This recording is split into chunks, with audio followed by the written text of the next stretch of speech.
पहलगाम हल्ल्याचा कट फेब्रुवारीमध्ये शिजल्याचं समोर आलं। फेब्रुवारीमध्ये पाकव्याप्त काश्मीरमध्ये हा कट शिजला। काश्मीरमध्ये जगातील मोठ्या अतिरेकांचा मेळावा भरला होता। या मेळाव्यात लष्कर-ए-तोयबाचे अतिरेकीही सहभागी होते। मेळाव्यात चिथावणीखोर भाषणे देखील देण्यात आली आणि चिथावणीखोर वक्तव्यही करण्यात आली। दरम्यान पहलगाम हल्ल्याचा कट नेमका कसा रचला याचा तपशील ग्राफिक्सच्या माध्यमातून आपण पाहूयात।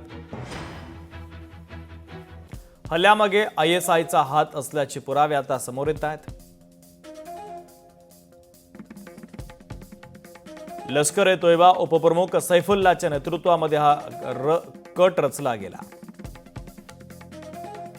सैफुल्लाच्या नेतृत्वात 5 कमांडर्सचं प्लॅनिंग झालं।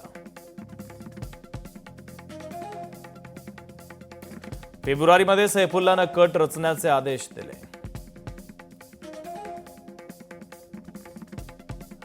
मार्च महिन्यामध्ये पाकिस्तानच्या मीरपूरमध्ये सर्व हल्लेखोर दहशतवादी एकत्र आले।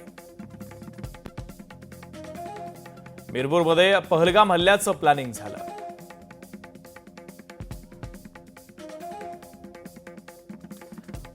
एप्रिलला पाकव्याप्त काश्मीरच्या रावळकोटमध्ये सैफुल्लाचा कार्यक्रम होता। सैफुल्लाच्या कार्यक्रमात 5ही कमांडर्स उपस्थित होते।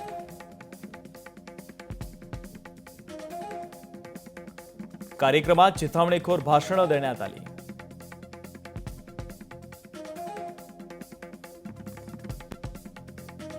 अतिरेकी घुसून आपल्या भारतीयांना 27-28 भारतीयांना बेछूट गोळीबार करून जे त्यांची निर्गुण हत्या करण्यात आली, ह्या गोष्टीचा आम्ही तीव्र शब्दात, अत्यंत तीव्र शब्दात निषेध करतोय आणि माननीय पंतप्रधान भारत सरकारला अखिल हिंदू धर्मीय वंच्या वतीनं आम्ही मागणी करतोय की ह्यांना शोधून ठोका। आता पुष्कळ झाला, त्यांचं भरपूर झाला। आता